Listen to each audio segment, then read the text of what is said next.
Assalamualaikum warahmatullahi wabarakatuh. Kita kembali bergabung dalam layanan pembelajaran daring untuk Mapel Bahasa Indonesia kelas 9. Kali ini mengangkat materi pokok teks laporan percobaan.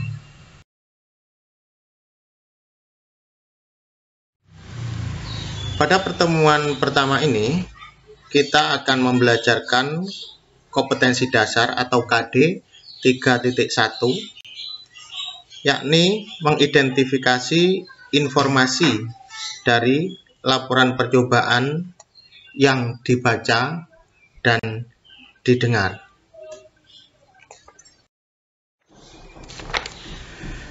Sedangkan tujuan utama yang jadi target pembelajaran kita kali ini adalah setelah kita menyelesaikan rangkaian pembelajaran selama waktu 2 kali 40 menit, kita dapat menentukan gagasan pokok paragraf. Sesungguhnya, gagasan pokok paragraf itulah yang menjadi informasi paling penting dalam paragraf. Rangkaian aktivitas yang akan kita lalui dalam pembelajaran kali ini adalah memahami pendahuluan dulu. Kemudian aktivitas pertama dari pembelajaran ini, kita membaca model teks laporan percobaan. Kemudian aktivitas yang kedua, kita bersama-sama nanti mengamati contoh-contoh gagasan pokok paragraf. Disusul aktivitas ketiga berupa belajar mandiri, yakni diharapkan kalian nanti mengunduh satu teks laporan percobaan dari laman internet, atau mungkin bisa memanfaatkan teks laporan percobaan yang ada di buku siswa kelas 9 SMP, kemudian menentukan gagasan pokok tiap-tiap paragrafnya itu. Silakan nanti berlatih sendiri. Dan terakhir, sebagai evaluasi, silakan bergabung dan mengerjakan soal-soal yang ada di Google Formulir. Link ke Google Form itu dapat dibaca di grup WhatsApp kelas. Sekaligus nanti dapat dilihat juga token untuk membuka soal yang ada. Teks laporan percobaan umumnya digunakan untuk melaporkan hasil percobaan, karya ilmiah, atau laporan praktikum. Tujuan teks laporan hasil percobaan untuk memberikan informasi kepada pembaca tentang hasil percobaan yang telah dibuat. Teks laporan percobaan merupakan teks yang berisi paparan tentang tujuan, proses, dan hasil percobaan yang menceritakan tentang percobaan yang dilakukan oleh peneliti. Dalam kehidupan sehari-hari, kita sering melakukan berbagai percobaan untuk memperoleh pengetahuan baru. Percobaan yang telah kita kerjakan ditulis dengan menggunakan ragam ilmiah yang tepat.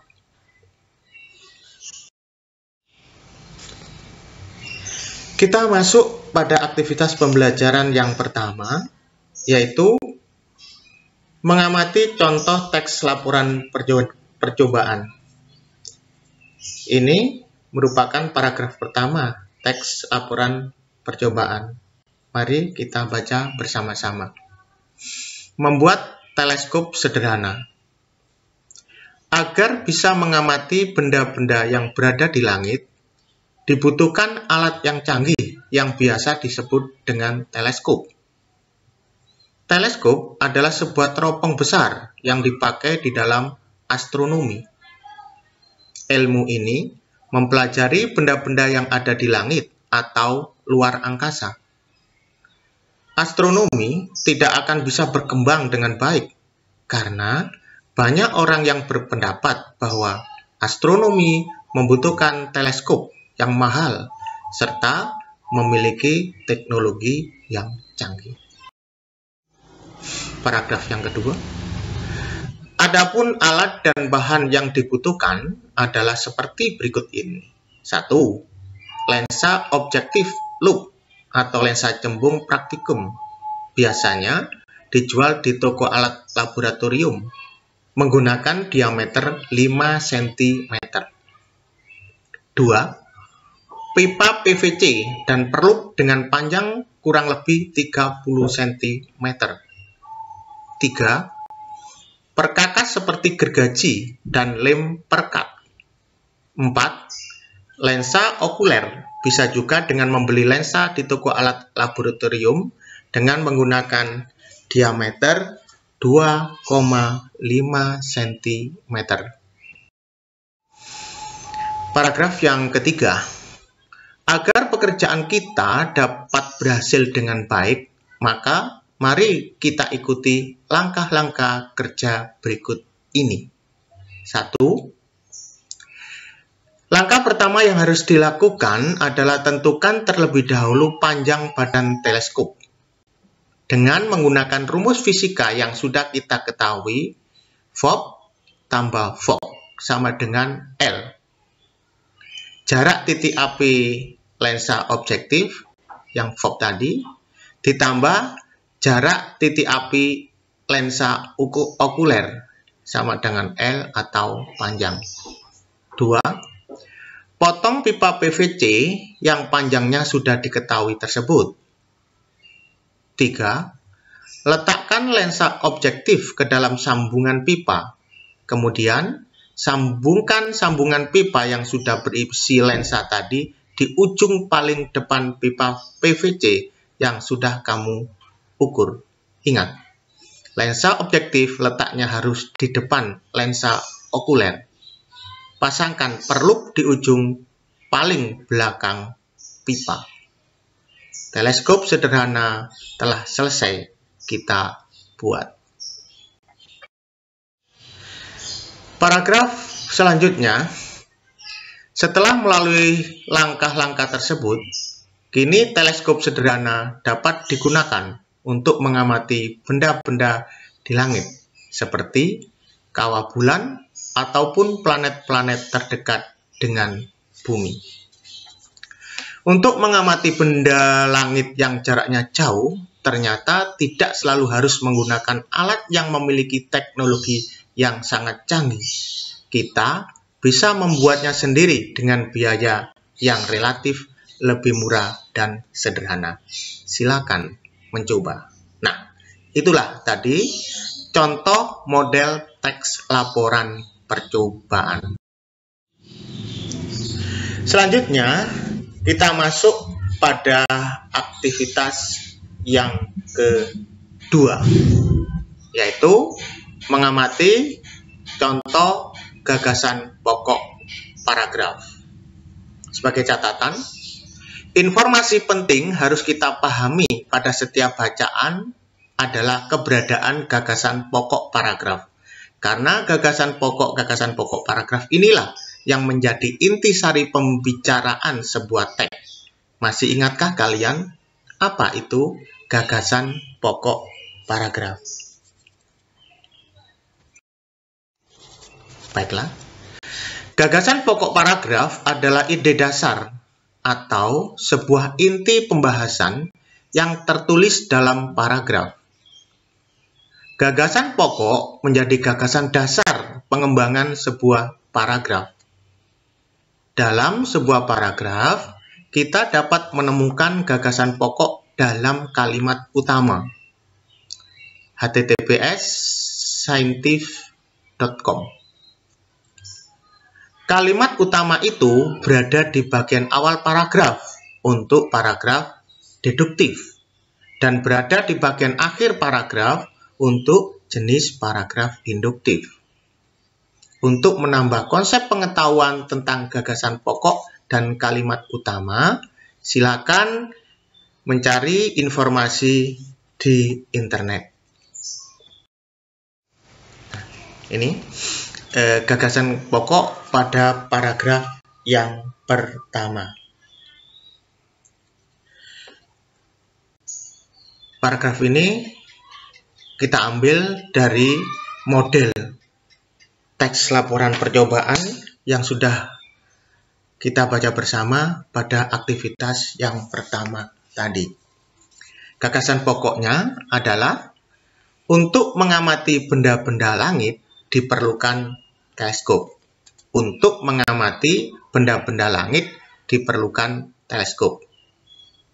Bahwa gagasan pokok di paragraf ini berada di kalimat yang pertama.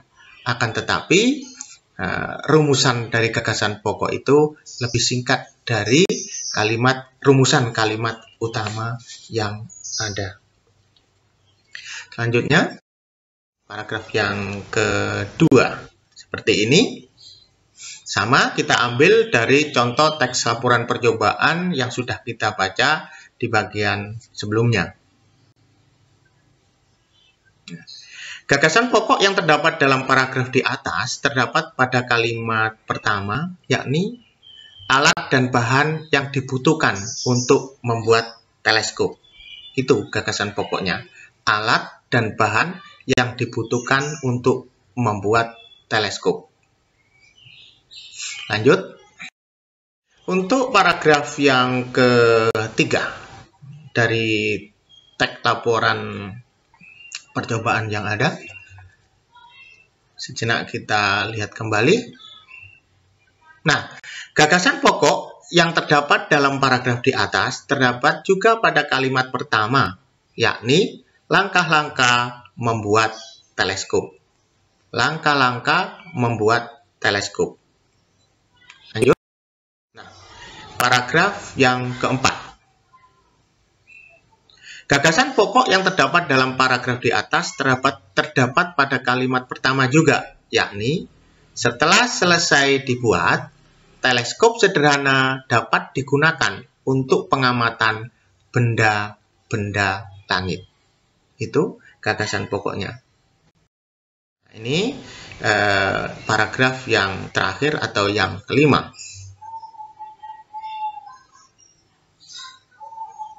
Gagasan pokok yang terdapat dalam paragraf di atas juga terdapat di bagian awal dengan rumusan pengamatan benda langit tidak harus dengan alat-alat canggih.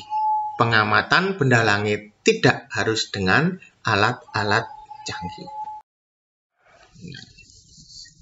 Baiklah, dari aktivitas yang kedua tadi dapat kiranya disimpulkan bahwa gagasan pokok pada paragraf ke-1 teks laporan percobaan di atas merupakan tujuan. Ya, tadi teleskop dibuat untuk mengamati benda-benda langit. Gagasan pokok pada paragraf kedua berisi gambaran alat dan bahan yang dibutuhkan untuk membuat teleskop sederhana. Selanjutnya, gagasan pokok pada paragraf ketiga berisi gambaran prosedur atau langkah-langkah yang dibutuhkan dalam membuat teleskop sederhana. Lanjut, gagasan pokok pada paragraf keempat berisi gambaran hasil percobaan yang telah dilakukan. Dan paragraf yang terakhir atau paragraf kelima berisi simpulan dari apa yang telah dicoba. Catatan penting, 5 hal inilah yang menjadi bagian pokok dari teks laporan percobaan, yakni tujuan, alat dan bahan, langkah-langkah, hasil, dan simpulan. Nah, setelah kita sudah memahami konsep tentang gagasan pokok tiap-tiap paragraf tadi, kita sekarang memasuki aktivitas belajar berikutnya, aktivitas belajar mandiri. Waktu yang tersedia 20 menit. Aktivitas yang dimaksud adalah silakan mengunduh satu teks laporan percobaan di laman internet, atau bisa kalian manfaatkan contoh teks laporan percobaan yang ada di buku siswa Bahasa Indonesia kelas 9. Setelah semuanya sudah memperoleh satu teks laporan percobaan, berlatihlah menentukan gagasan pokok paragraf-paragraf yang membangun teks laporan percobaan tersebut seperti cara yang sudah kita pelajari di bagian awal tadi. Setelah aktivitas mandiri kalian lakukan, selama 20 menit tadi, maka selanjutnya kalian harus masuk pada aktivitas daring. Ini waktu yang tersedia adalah 40 menit, bukan 20 menit ini ya.